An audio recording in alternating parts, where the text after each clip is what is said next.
Hello, and welcome to Engineers Speak. I'm Francis Fish, President of the University of Delaware, Chapter of American Society of Mechanical Engineers. Tonight our guest speaker is Alexis Cox. Some background about Ms. Cox. She works at a capability center, and it's where they share who Gore is and what Gore does with fluoropolymer science and engineering, and how it adds to the value of the world. It's a place for imagining new possibilities and motivating goodwill. All sorts of interesting people come to visit.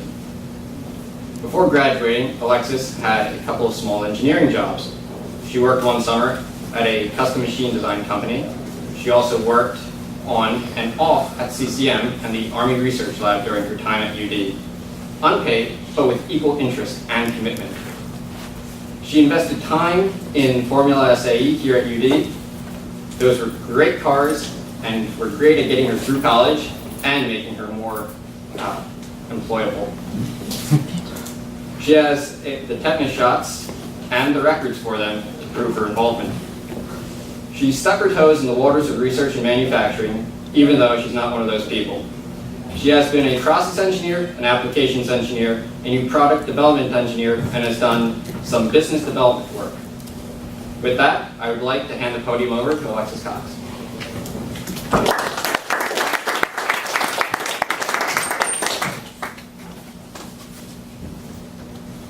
All right, so let's get a few things straight. I won't be nearly as structured as my introduction was, and I'm happy to talk about anything you want. I brought some pictures of where I work because it came up.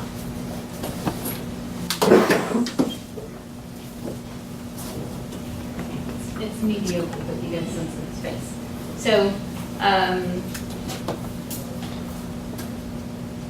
Francis left out all the self-made admissions, so I'll do them for you. I graduated in 01, that makes me 35, I know that's terribly old. Okay. No chuckling from you. Dr. Keith looks exactly the same as when I went to the University of Delaware. He has age a day. So yes, I'm 35, it means I've been working for 13 years. I've spent the last 10 of them at Gore. Before that I was at GE. GE acquired Astro Power, which was a solar cell company that I worked for. And I did a little stint in machine design company, like you heard, and I used to build Formula Cell race cars and stock cars. And, the best way to describe it might be that change is really good for me. So I get actively involved in something and do it passionately for a while and then have no trouble walking away and doing something new. So if you're one of those people, fear not, you can be fine. So the place where I work now is called the Capability Center. We at Gore, you probably know Gore because of the proximity here, right? But we do all sorts of things. We make biomedical implants, we make the membrane electrode assemblies that go into fuel cell vehicles, we make protective vents for automotive headlights, and we make rope that's stronger and lasts longer. We do all sorts of things, right? So we have this problem of explaining who we are and what we do to partners that we want to collaborate with. So whether those are customers or they're business development partners in some sort of other arrangement, we have this tool called the Capability Center where we can go through a bit about who we are and what we do. So it's organized into areas of science. You can sort of get a sense of the space, right? We go for a lap around this space, and everything that's in the Capability Center is there for a reason. And we don't ever talk about everything.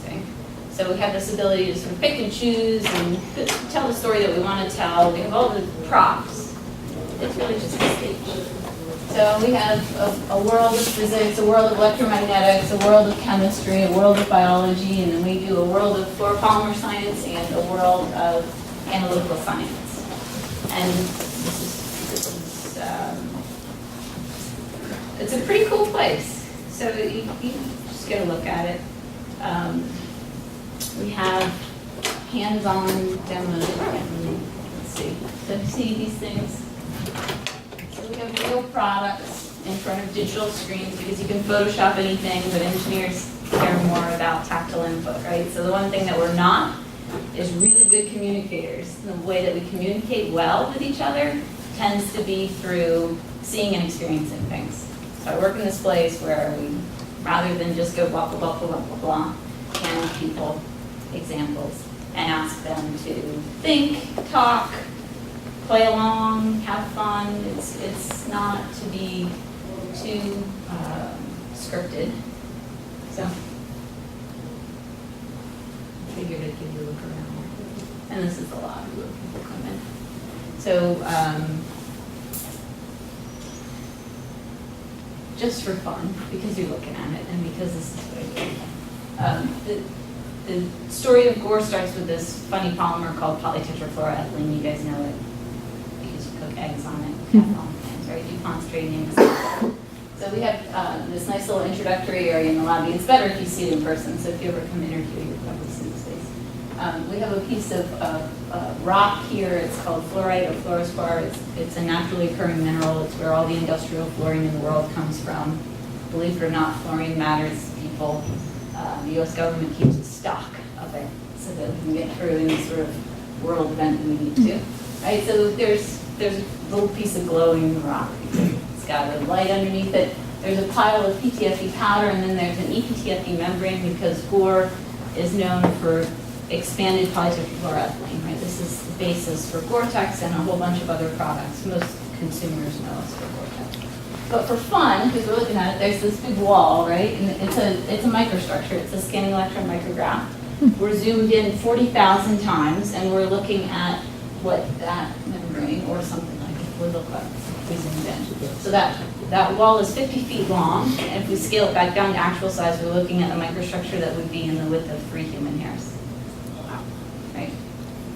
So it's pretty cool. It's a pretty cool space and a pretty cool place. And like this is right in the lobby. I mean, you saw. Here you are. You walk in the front door, and say hello to people over here that are very nice and welcome you, and then the first 3 steps up, and you're in a world of material science. So this is where I live. This is what I do.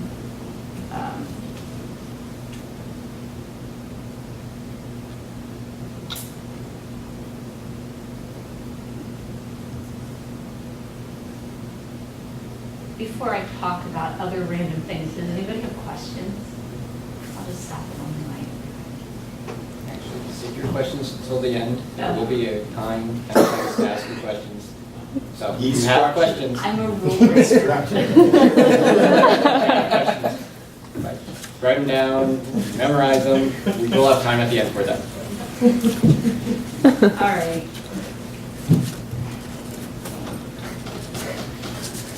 What else should we talk about?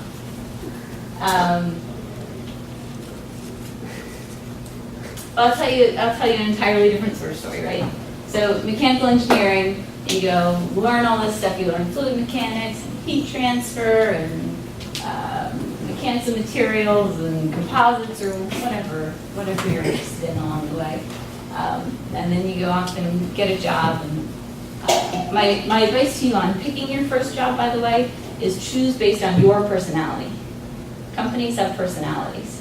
And go somewhere where you can be you, because you'll be happy and it'll be worth more. If you're contributing where you add value, it'll be better for the company and you'll get paid better. So follow that path along a couple of twists and turns. I went to Astropower because I should back up. So I graduated in 2001. In 2001, I don't know where you guys were in life. Actually, I'm gonna just put you on the spot. How old were you in 2001? 2001? Yes. I don't even know. All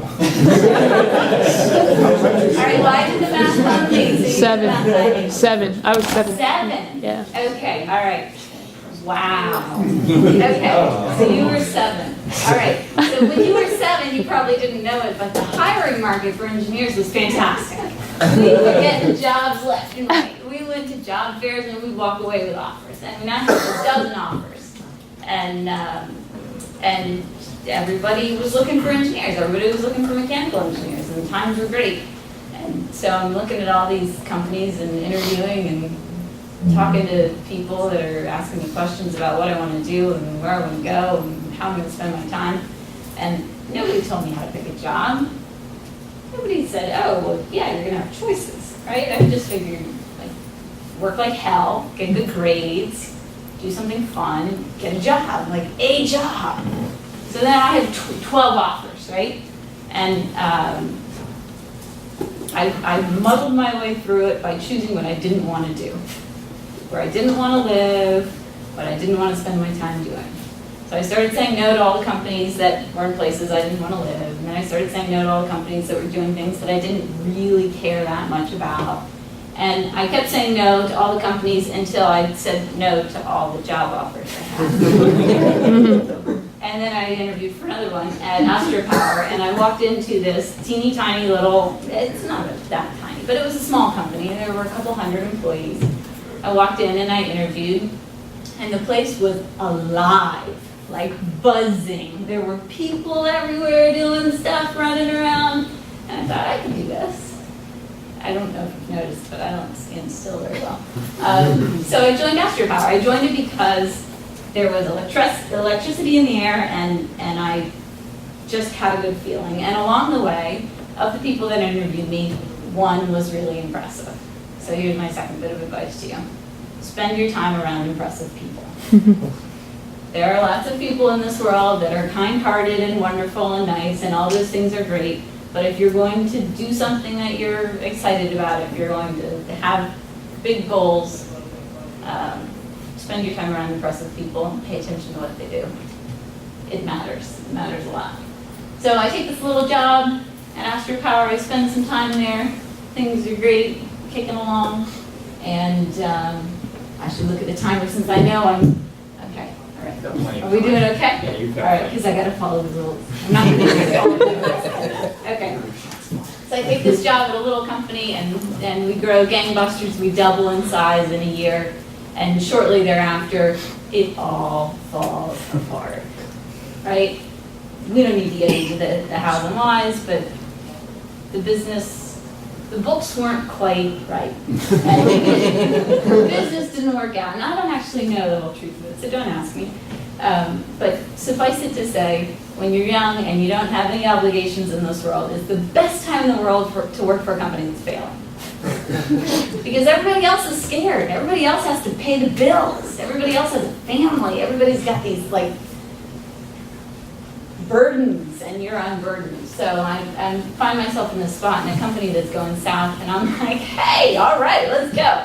And people are coming in to acquire us, and I'm working with all these interesting people, and they're showing up with all sorts of questions and all sorts of different points of view of how to make the business viable or what they're going to do with it. So I learned a tremendous amount. Had a great time. GE acquired us. Everything settled down. I got bored. So I went looking for another job. And I happened across an opportunity at Gore where I didn't really know what I was going to be doing, but I met some interesting people, and the people that interviewed me, I liked. It's pretty simple. I actually, at the same time when I went to Gore, I had a couple other offers, and I turned them all down because I didn't like the way they felt. So, for what it's worth, it worked for me. I hope it works for you. If it doesn't, don't email me. I'm happy to offer advice, but all I can share with you is what's working with me.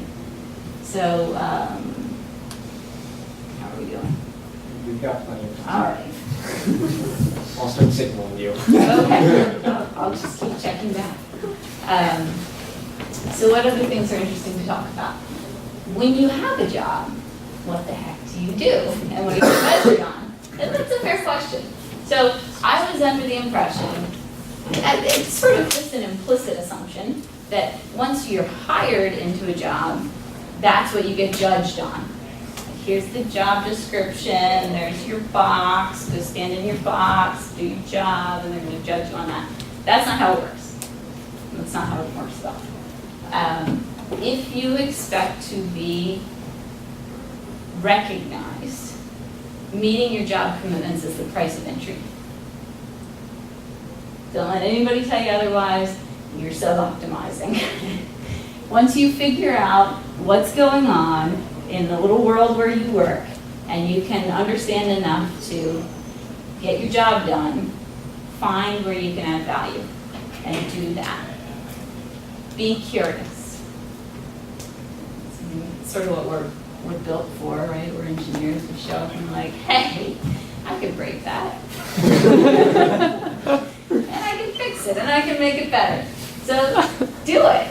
Do it. Look around, understand what the parts of the business are that are at play.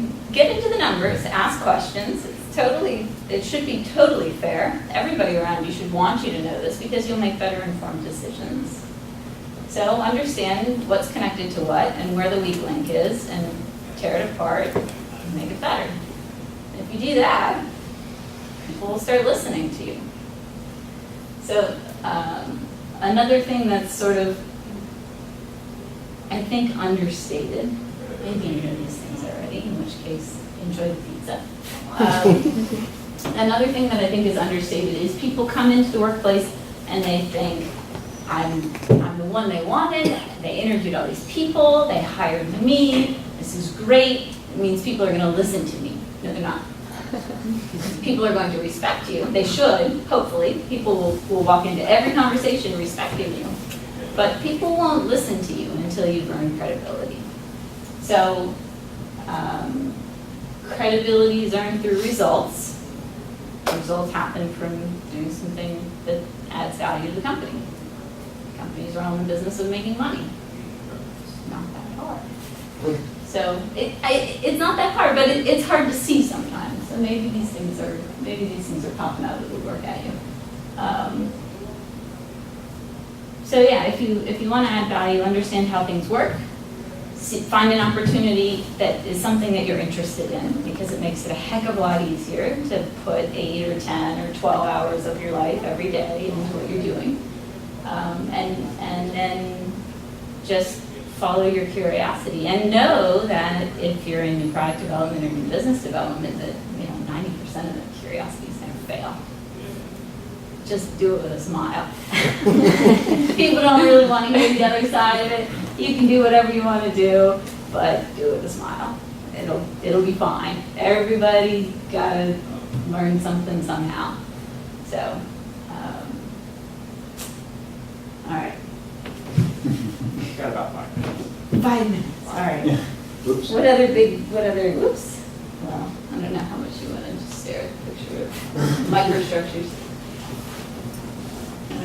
What's a better picture to stare at? Try to predict the role. Or just not respond. All right. So what else would be good to talk about? All right, I brought a cheat sheet. Okay, I'll give you some more advice that you haven't asked for. Maybe you'll have good questions after this. Changing jobs and earning credibility and or having access to new opportunities. So my advice to you on changing jobs is you never know what the right answer is. So anytime I've gone into one of these forks in the road, I've said, am I going to have more options after I make a choice than before? So if the choice that I'm making means that I have more to choose from later, I'll take it. If the choice that I'm making doesn't quite look like it's going to net anything, it's not worth doing. The other thing I guess I would say, it relates to the space that I work in, but probably more significantly, it relates to the people that I work with. People spend a lot of time working, and they don't really want to, most people don't want you to make them feel tremendously smart, and nobody wants to feel dumb. So my advice to you in whatever work you end up doing is authentically relate to people in their vocabulary, right? People show up here, I'm a mechanical engineer. They give me biochemists. We don't have a lot in common. But I can take them for an hour and 15 minutes on a walk around the space and talk about fluoropolymers and material science and mechanical engineering in a way that they feel good about it, they can tie in their knowledge, and everybody has a good time. So if I ask you a question and it's meaningful and you answer it, or if I hand you something and you engage, and then you ask me a question, we're having a conversation. So there are lots of times in business environments where, for whatever reason, our nerves get the best of us and we forget that the person across the table is just a person and they just want to have fun. So there's my little bit of advice to you on managing all these weird relationships with people that have different backgrounds and degrees as you try to muddle your way through some sort of business arrangement or some sort of net positive, right? You're going to learn together, so you've got to talk, and you want to be working towards something. I mean, it should be focused. It should be with a better outcome in mind. But you can always something really difficult. All right, so surely that takes me close to my. Oh, look at that! 32 seconds. Wait for it. Wait for it. I'll do much better when you ask me questions. All right, let's all give Mrs. Cox a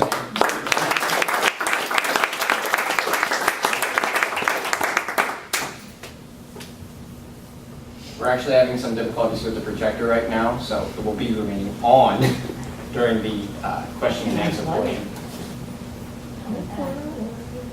Now we have blue screen. Put the screen on.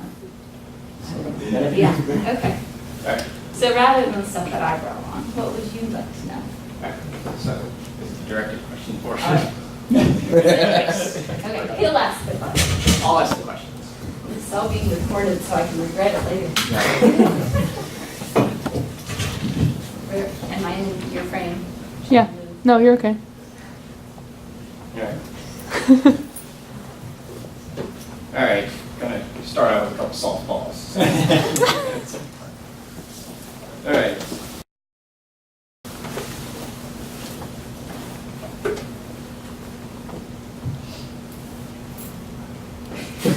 All right, you sort of already answered this, but why did you pick your first job? I picked my first job because it felt exciting. I picked my first job because I have to say this with a bit of caution, right, because I'm one of these people now. I picked my first job because some of the people that interviewed me from other companies weren't that fun. And they were doing work that could have been interesting, and I saw roadblocks. So I went somewhere where there weren't very many roadblocks. Okay. Now they start coming. Okay. All right, what has been your greatest struggle in your engineering career?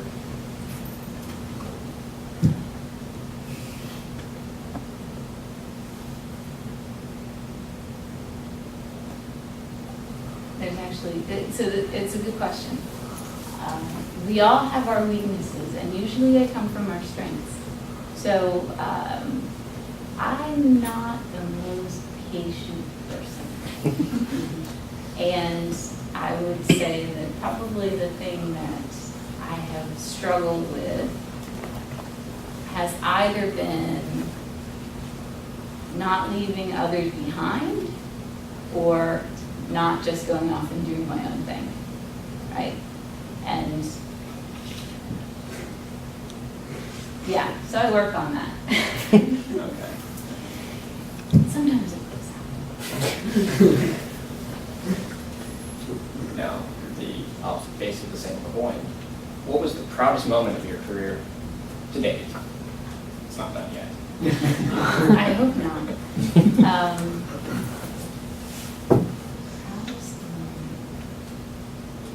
I don't know that there's just one, but I'll tell you this. If you're a bit of an adrenaline junkie, so whoever in here is on the Formula C18, you should put your hands up right now. If you've got that in you, I highly recommend new product development. Every time I manage to get a new material on the table in front of somebody that had a problem, it was fantastic. Every time there was somebody that wanted something that the world didn't have, and I could go futz around in the lab and make it, that was cool. Okay. This question actually stems from what our previous speaker, Rob Bloomquist, actually mentioned. Once you have the job, how will you be judged? our previous speaker had mentioned how he felt he was the low man on the totem pole once he was there. Did you have the same experience, or?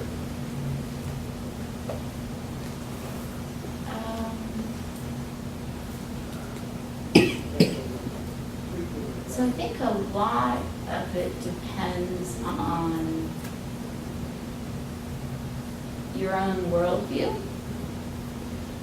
I wasn't smart enough to know that I should be careful, maybe. Or maybe there's a better way to say it. I knew I was low man on the totem pole, and I was ready to earn my way out of it. So I tend to, anytime I take any job, even if it's within the same company, earn my reputation again.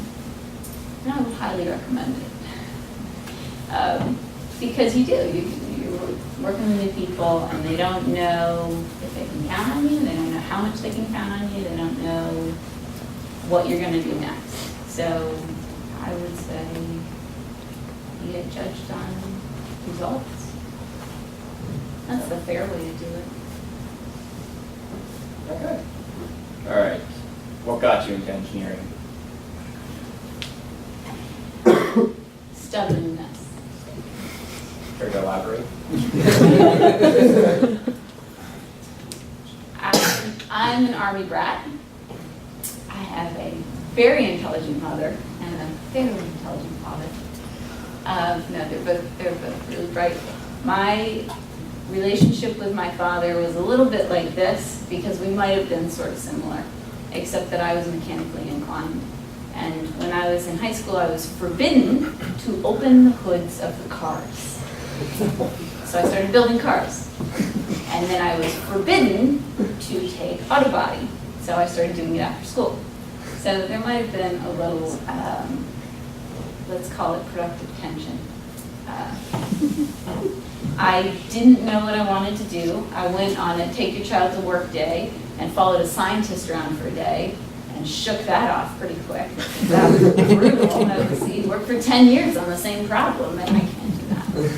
So I didn't know what I was going to do. I knew that I was pretty good in math and science, and I knew that I spoke a few languages and could do that. So I applied to the University of Delaware for a trilingual major or mechanical engineering, and they accepted me under both and told me to pick.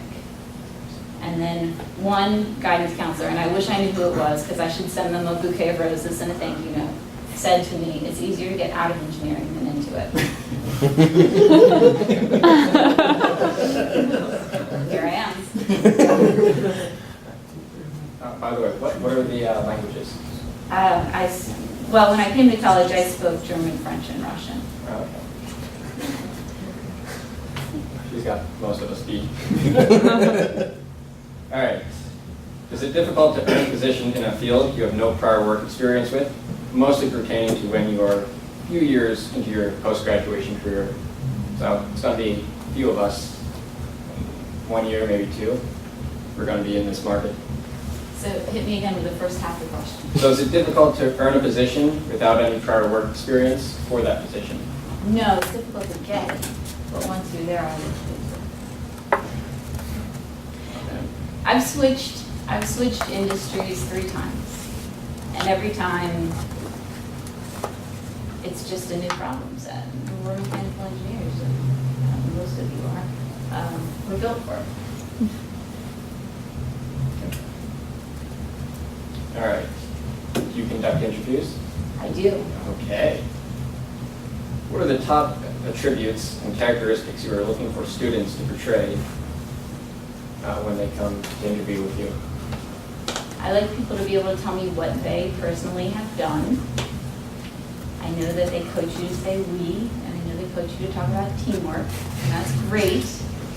But in the end, everybody has to pull their weight if we're going to get anything done, because a team gets results, but individuals do work.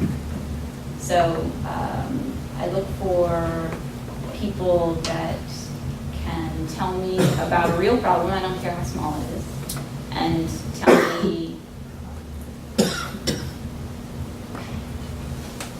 that they had some form of vision and some form of conviction. right? Because if you don't have conviction, what are you doing? And if you don't have a focal point, you're just sort of floundering. So I like people that can tell me stories, and I like it. I like it if they can not be terribly nervous while doing it. But I don't hold that against it. All right. The audience here has been categorized as millennials. As part of our correspondence, your advice was don't fall into that stereotype trap. Yeah. Care to explain on what we should do to avoid that trap? Yeah, so you guys are stuck a bit. I mean, have you read these articles?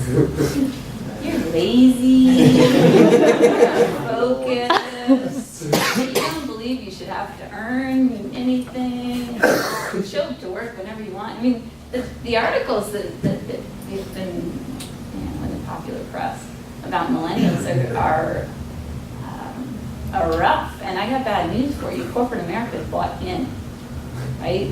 We have, for whatever reason, and I'm sure in every generation, there are people that are lazy and don't pull their weight, but for whatever reason, you guys get to carry it as your tag. So don't do it. And the second half of that is, I think a lot of workplaces now are pretty eager to accommodate individual needs. And if you can walk into a place and say, I can do this, this, this, and this, and I can commit to, I'm going to do this statement of work, I can help these people, I can, tie in, here's how I'm gonna add value. People will do everything they can to help you out.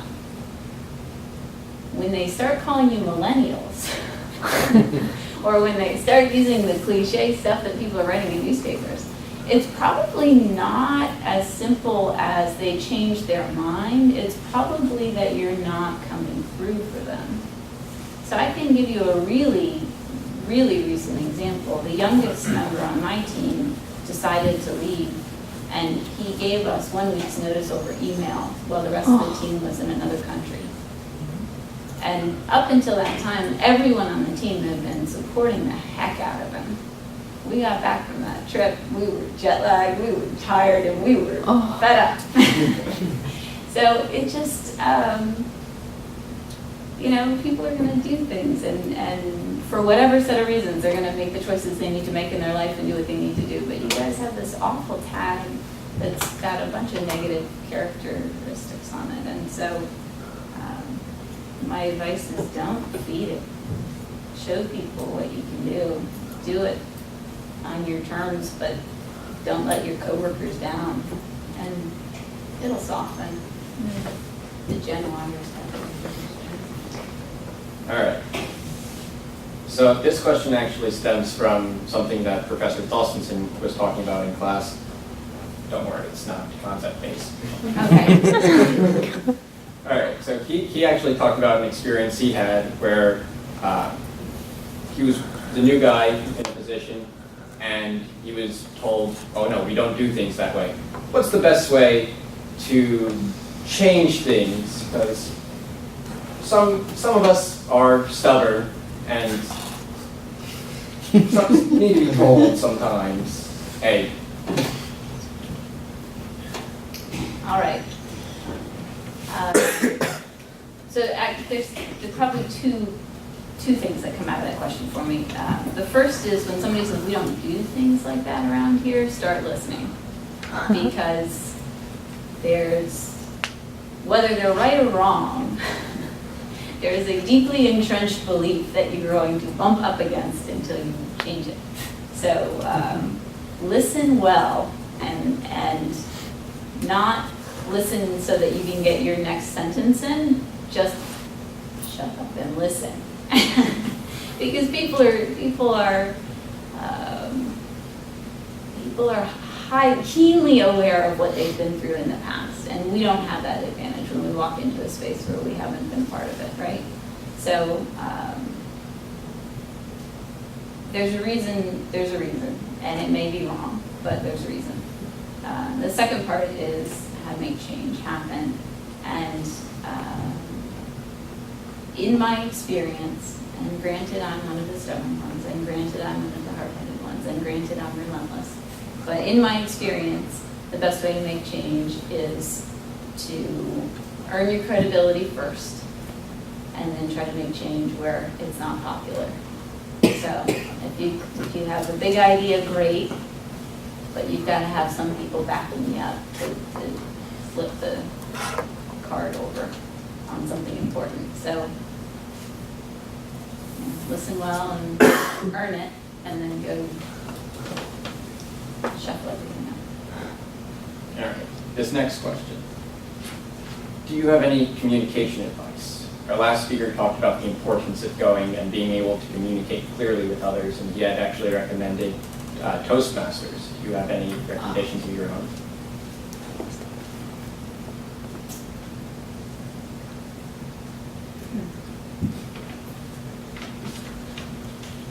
So I've heard great things about Toastmasters. I've never actually been to one of their meetings, organized events, I don't recall actually. My communication advice, I touched on it earlier, is just level with people. You've got to find a common point of understanding before you're going to get through any misunderstanding. So listen and communicate in the most basic terms that you can, or use both, right? We do this also, right?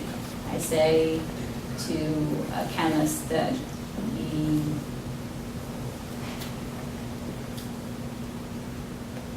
covalently bond onto a luminal surface of a stent graft, and they look at me and I say, on the inner side of the PTFE tube that's inside the nitinol cage, we can chemically alter the surface, and then we're on the same page, right? So I can do both. I can use both sets of words. The first one is being specific, and the second one is more communicative. And once you've been more communicative, you can go back to highly specific, and people can follow along a little bit better. So. All right. We have one more question, and we'll open it up for audience questions. So get ready. All right.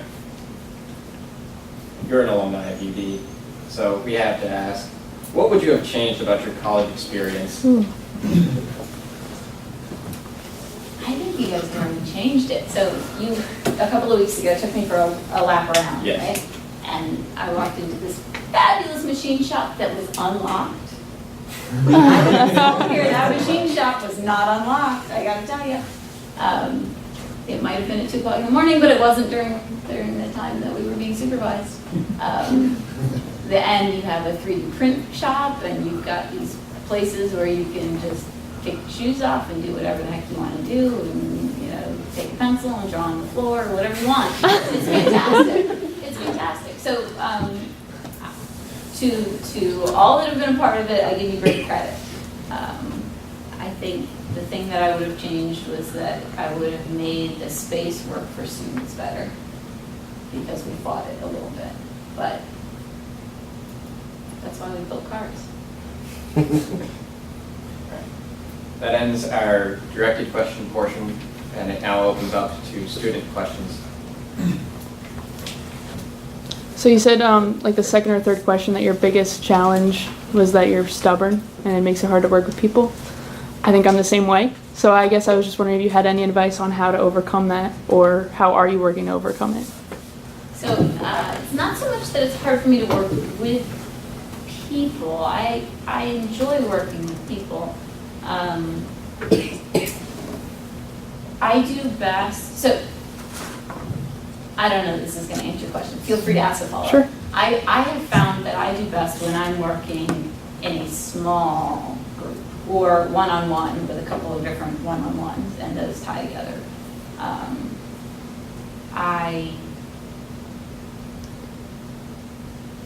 I've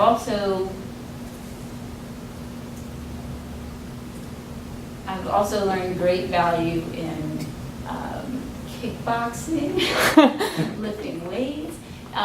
There's something to be said for finding a positive way to burn your extra energy, wear yourself down, whatever you want to call it, blow off steam, so that you can think through everything in the way that you do. So I don't know about all of you. I'm an introvert. Most of us are introverts. So I engage like crazy, and then I want to disappear, and I don't want anyone to talk to me. And that works for me, and I figured out how to do that. But I would say figure out how to moderate your work life so that when you're engaged, it's positive, and then things will work out. Okay. So if you had like an idea and you just go off on your own, how do you take the time and step back and then let other team members come up with that idea too, instead of like taking control of the whole project? And so you actually incorporate their ideas and actually make them understand your point of view. Yeah, it's a fair question. So there are natural times in the course of a project for me that are collaborative, and there are natural times that are independent. I guess my first caution is don't just go at it alone. It helps a lot if you have intermittent conversations and just hear each other out, because things will morph and things will change. Regardless of whatever you are doing, if other people are involved and other people are going to be involved, then inherently their needs, wants, abilities are going to factor in. So the space that you saw pictures of that I work in, right? There's a whole bunch of big monitors and computers. And I did that project with a team of 3 other people, and none of us were particularly digitally trained, right? We would be savvy, we would be capable, but we weren't trained. We sat around a table, we figured out what we were going to do, we came up with the most important business needs that we were going to meet and how we were going to address those. And then we had this gaping hole of, yeah, who's going to do that? So I spec'd all the screens, I wired the whole place, we built all the PCs up, and I did it because during the course of that conversation, everybody at the table played to whatever their strengths were. And when it came down to project management, everybody was looking at me. Usually when people are looking at you, that's what you should do. They'll tell you a lot. So it helps to circle back once in a while and share, but if you're aligned on a project, it'll work. All the way in the back, yeah. Building off project management, how do you set expectations without micromanaging? Oh, that's a good question.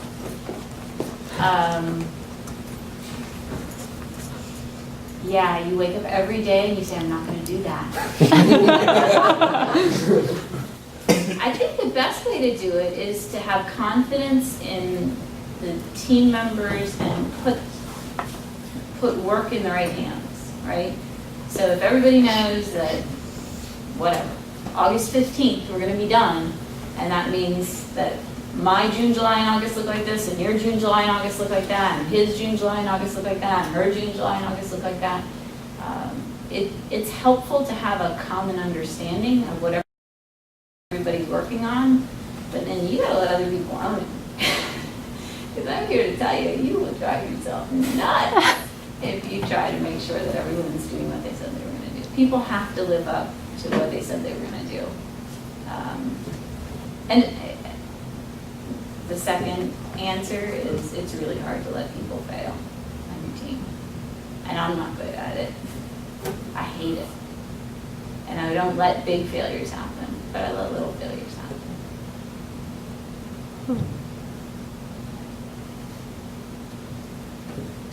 Earlier you mentioned like adding value once you figure out your little box. How have you added value as you switch from project to project and different jobs?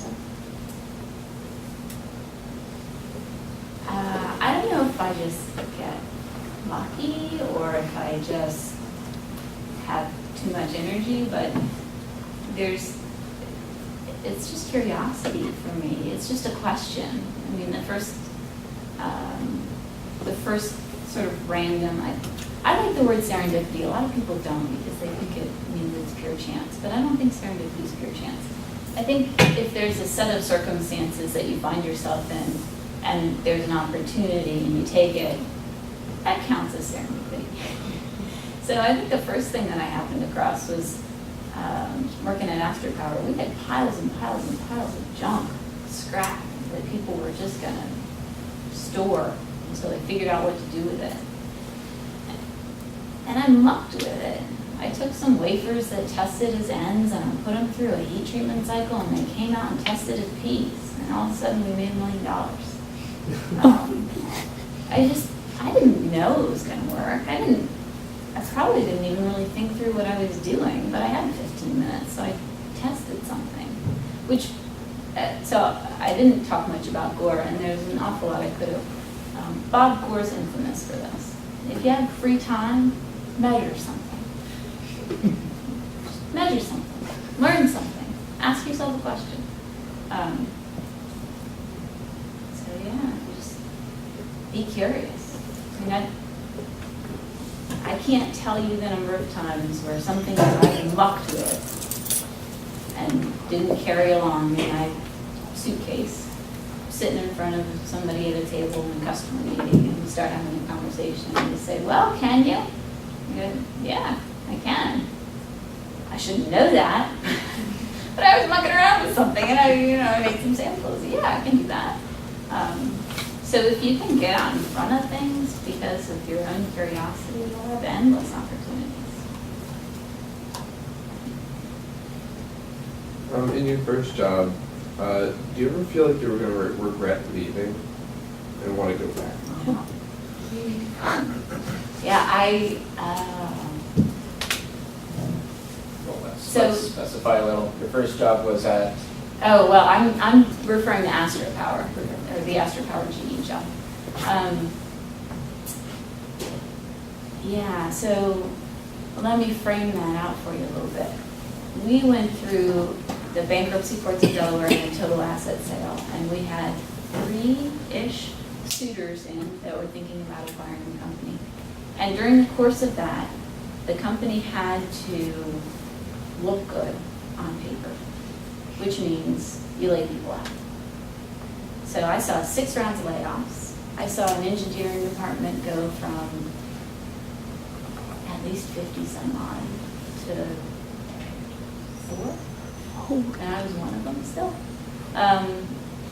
It became abundantly obvious to me that the new management, and I liked them, had a different business model than I was interested in. So that's fine. I mean, I don't know that it always works out this way for people. I went to my boss and said, hey, we've talked about this whole future of my development. We've talked about me finding something interesting that I could be working on. It hasn't happened yet. The opportunities don't seem to be showing up. So just so we're all square here, I'm going to go look for another job. I was honest with him. And I told him why, and I told him what I was looking for, and he heard me, and he tried to make things happen, and things were what they were. And he said, it's just not going to happen here. And I said, all right. So I wrote my resignation letter after I figured something else out. But I never, maybe it's because people are driven by what they fear, and the one thing that I don't ever want to have in life is a regret. Or let me ask you another question. If there's a job you like, and you want to go into a different field that you would also maybe like some more, even more, would you take that leap and leave that company for the other job? I have. Yeah. So I guess it depends on your situation, right? It depends on a lot of things. It depends on what's happening in your life and who's depending on you and what you've got going on. But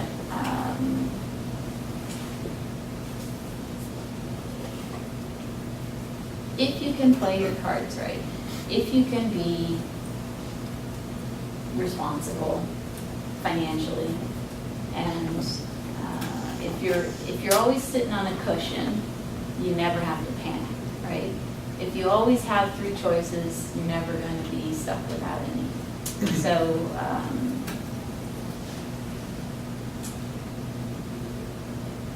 everybody's different when it comes down to that, though. And I don't know what to tell you other than if there's more good than bad to a change, do it. If there's more opportunity at the other side. Yeah, but that's me not wanting to regret things. Go ahead. Do you have any advice or experience for taking opportunities that you're underqualified for? If that's self-defined or not?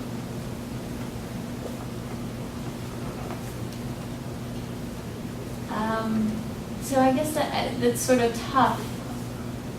On the one hand, you're really equipped with your degree, right? What are you not qualified for? On the other hand, I've not been qualified for every job I've taken. I mean, really, truly, when it comes to knowing something well enough to understand the nuance, I've never known the real detail of what I've been getting into. I've known enough to know whether the market looks good. I've known enough to know whether the business model suited me.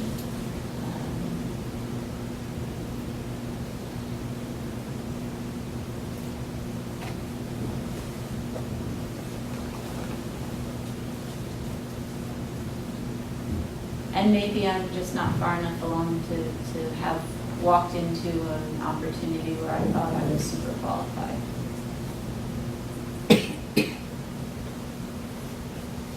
Alexis, a little compliment before the little question or whatever. You know of Terry Kelly. Yes, For the rest of you, Terry Kelly is the CEO of Gore. yes.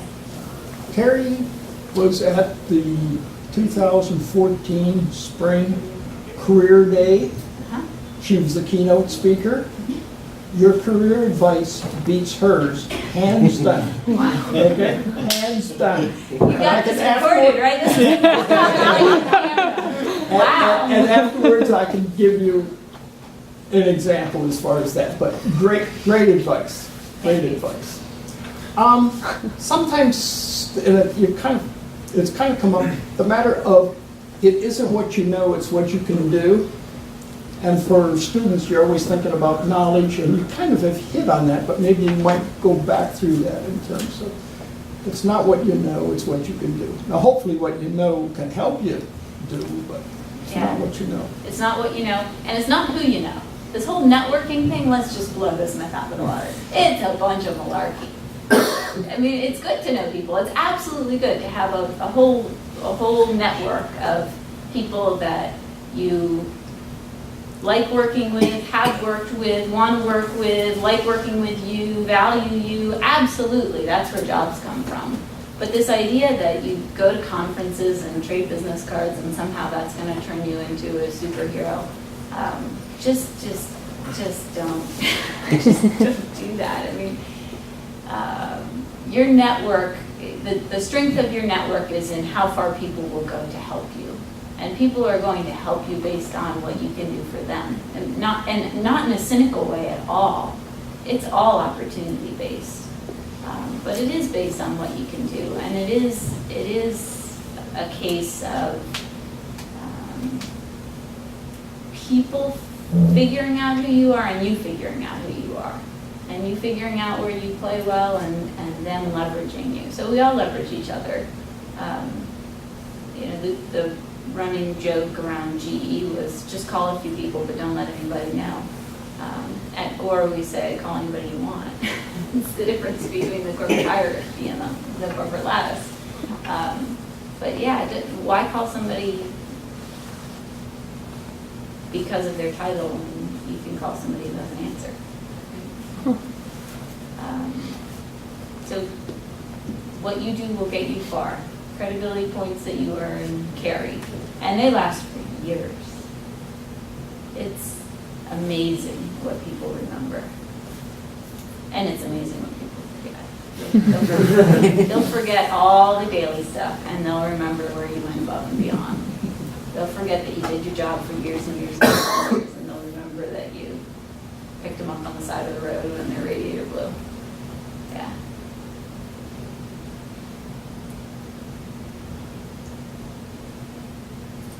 We have about 4 minutes remaining, so if you have a question, now'll be the time to ask. You kind of hinted too, I mean, so AstroPower is a teeny company basically, and you're 5 or 6 away from the presidency. Then you go to GE and there's acres and acres I between think you I was and employee 112,403 or something. then you go to Gore, which is a very, at least I've never worked there, but they presented as a very different structure, not vertical but horizontal. So how much of some of the things you're talking about are dependent upon the corporate structure? Or you said you want to go someplace where you feel right. Mhm. So are companies that different? Companies are that different. Yeah. And, so there are lots of personalities and there are lots of corporate personalities. And so I don't want to minimize anybody. But I can honestly say that I can feel a difference in a conference room in an interview. I either am highly tuned in or terribly neurotic about making the wrong choice. But I have walked away from offers because I felt like the whole place, there was sort of a hush. You couldn't raise your voice. Nothing loud ever happened. And to me, I just don't want to spend so much of my life being confined in a way that I don't find productive. And I'm sure some people find it productive. A quiet workplace works for a lot of people. And I don't blast music at work. I don't have a raucous environment, but I like the interruptions of people being themselves in the hallway. And I like the fact that I don't have to be terribly worried about what I'm about to say. I like to don't get me wrong, it's important to be professional and to be appropriate and to dress appropriately and to speak appropriately. But it's also really significant to me to be able to go someplace where I don't have to walk on eggshells. So for me, that's enough of a driver that I make choices on. We have about time for one more question. All right. Okay. So a few of us are on the job hunt, and it sounds like you found great places to work where you're really excited about what you're doing. So how did you find those places? Like, did you just search everywhere and apply everywhere and just went and talked to them, okay? Or did you talk to professors and coworkers and kind of see what it's all about? I applied for every job posting I saw. I interviewed everywhere they wanted to interview me, even if I didn't think there was much hope. And I learned something from every single one of them. So at the same time, I would say don't waste people's time. If you're really, really, really not interested, we can tell. I did. I didn't know how I was going to learn any other way, so I figured the more minutes I spent in that seat, the more interviews I had, the more people I talked to, the more I would sort out. I won't even go with understand. I don't think I understood it, but I sorted it out.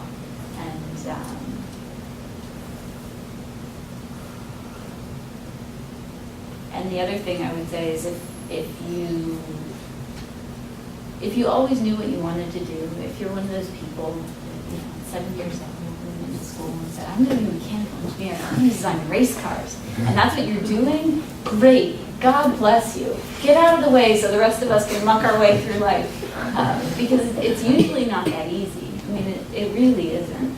And I ended up, I don't know that I had a preconception of what I was going to do, but I've always ended up working on things that I had no idea I was going to work on. Not even a, hey, that would be cool. I mean, nothing. I ended up working on electromagnetic interference materials. Blah. Right? Come on. And it was pretty exciting. I mean, that's the other weird thing about engineering. There are all these problems in the world that sound really dry and bland. But when you get into what's actually going on, if there's something to be done, it's pretty cool.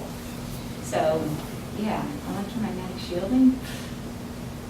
Never. You could have handed me a ream of paper and said, write down everything that you might ever work on in life, and I never would have put that online. So, yeah. All right, and with that, before we close, I'd like to, have a plug for our next speaker. It's Lisa Drinnen. She will be here next Thursday talking about young engineers. And with that, let's give Alexis Cox a nice big hand.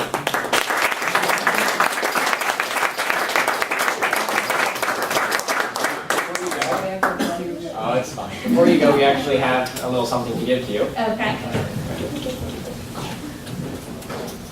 We actually 3D printed it here. Oh, that's so cool. And in the case, we have a Rockroom 800 pencil.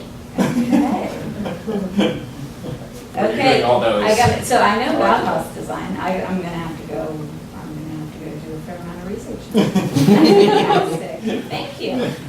Thank you. Let's give her one more hand.